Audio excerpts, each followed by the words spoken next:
Bienvenue dans la partie 1 de ce programme. Je suis ravi que vous ayez pris du temps pour travailler sur vous-même. Et dans cet épisode, nous allons découvrir l'importance de l'acceptation de soi et comment cela affecte votre comportement. Ensuite, nous allons apprendre à évaluer votre comportement, et ce, sans jugement. Et enfin, on va appliquer la pleine acceptation de soi dans votre vie quotidienne, puisque la théorie, c'est bien, mais la pratique, c'est mieux. Donc je vais d'abord vous poser une question. Comment vous voyez-vous ? Alors, se sentir amical envers vos défauts, reconnaître vos propres erreurs, sans blâme, ni culpabilité, célébrer vos forces, travailler sur vos faiblesses, est-ce quelque chose qui résonne en vous ? Alors, cette mentalité, ou plutôt cet état d'esprit, peut sembler peu familier ou alors difficile à entrevoir, mais c'est possible lorsqu'on embrasse l'acceptation de soi. Alors vous allez me dire, mais qu'est-ce que l'acceptation de soi ? L'acceptation de soi signifie que vous vous acceptez inconditionnellement, peu importe comment vous vous comportez, que les autres approuvent ou non, ou quels que soient vos choix passés.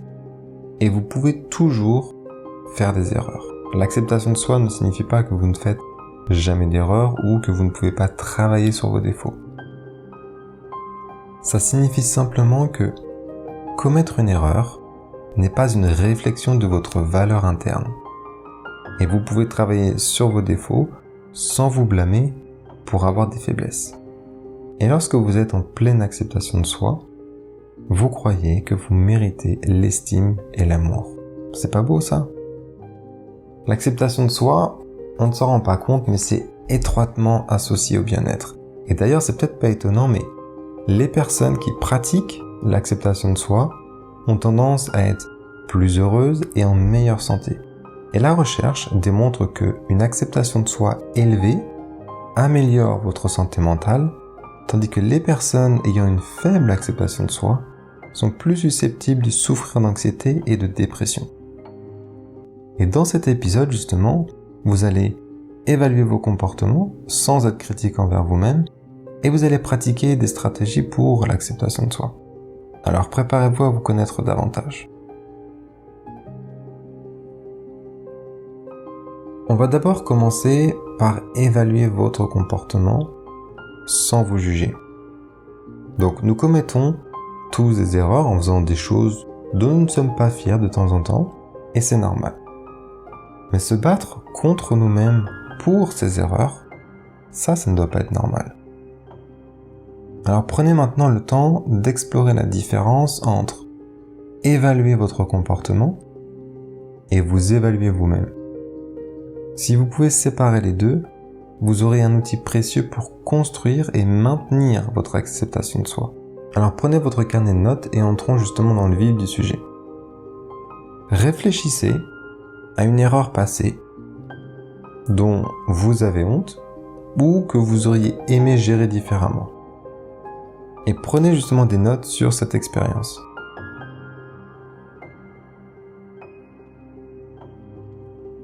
Pensons maintenant à vous en tant que personne. Qu'est-ce qui, à propos de vous, vous fait penser que c'est vous qui avez causé cette erreur ? Donc, qu'est-ce qui, à propos de vous, vous fait penser que c'est vous qui avez causé cette erreur ?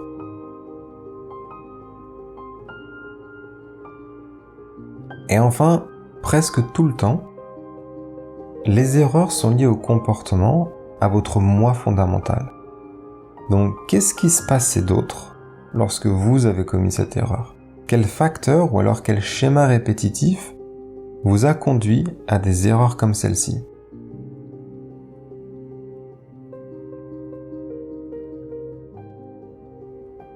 Voilà, donc déjà, est-ce qu'à ce stade, et avec ces simples questions, vous avez déjà réalisé ce qu'il se passe ? Vous savez, la dernière perspective est beaucoup plus précieuse pour justement comprendre et accepter vos erreurs. Alors prenons un exemple, tout simple, comme par exemple, j'ai oublié l'anniversaire de mon ami parce que je suis une mauvaise personne. Donc ça, c'est un état d'esprit qui vous fait vous sentir terrible, justement. mais pas votre ami. Votre ami, il ne ressent rien de ce que vous avez pensé de vous. Mais si vous reconnaissez que vous oubliez par exemple des dates importantes, il y a des étapes faciles pour justement corriger cela. Essayez par exemple d'utiliser un calendrier. Et plus important encore, vous pouvez vous aider à éviter les erreurs sans vous blâmer. Et tout le monde, je dis bien tout le monde, fait des erreurs. Pour mieux intégrer ce changement de comportement, faites la liste de 10 exemples où vous vous blâmez pour votre comportement et vous reformulez chaque exemple. Et à la fin de cet exercice, vous devriez comprendre plus facilement comment fonctionne ce mécanisme de reprogrammation de votre façon de penser et il vous sera beaucoup plus facile à l'avenir de corriger votre mode de pensée. Maintenant, je vais vous parler, ou vous donner plutôt, 2 façons de pratiquer l'acceptation de soi. Donc, c'est très bien de penser « Oh, je devrais m'accepter avec tous mes défauts ». Mais parfois, c'est difficile à mettre en action ou à mettre en place. Et il y a 2 petites simples étapes qui peuvent vous aider justement dans ce voyage de l'acceptation de soi. La première étape, c'est pratiquer la compassion envers vous-même.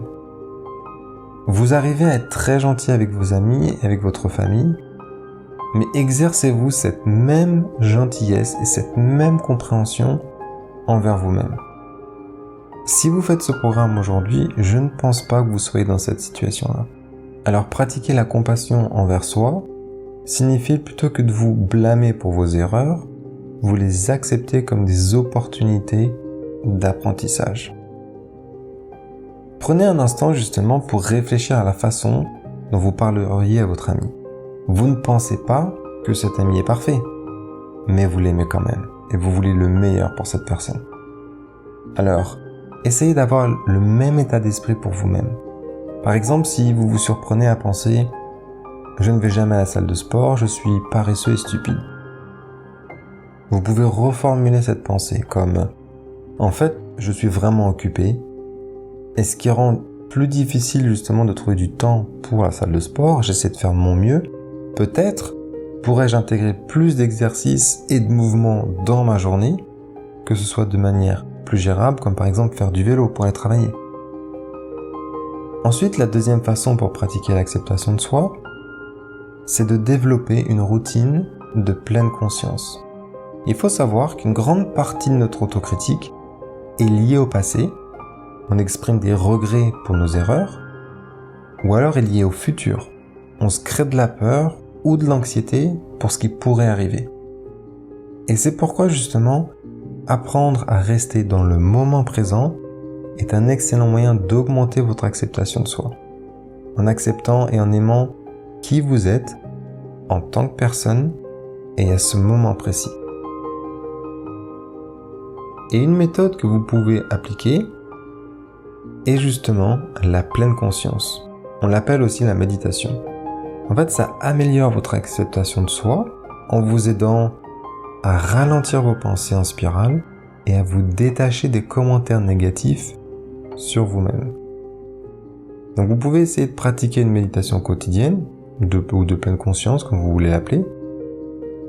Par exemple, lorsque vous dînez ou vous déjeunez, soyez attentif à un repas. Appréciez par exemple chaque bouchée et vous vous concentrez sur vos sens plutôt que sur vos pensées négatives. Est-ce que vous êtes prêt justement à visualiser l'acceptation de soi aujourd'hui sur vous-même? Si oui, alors on va essayer une courte méditation ensemble.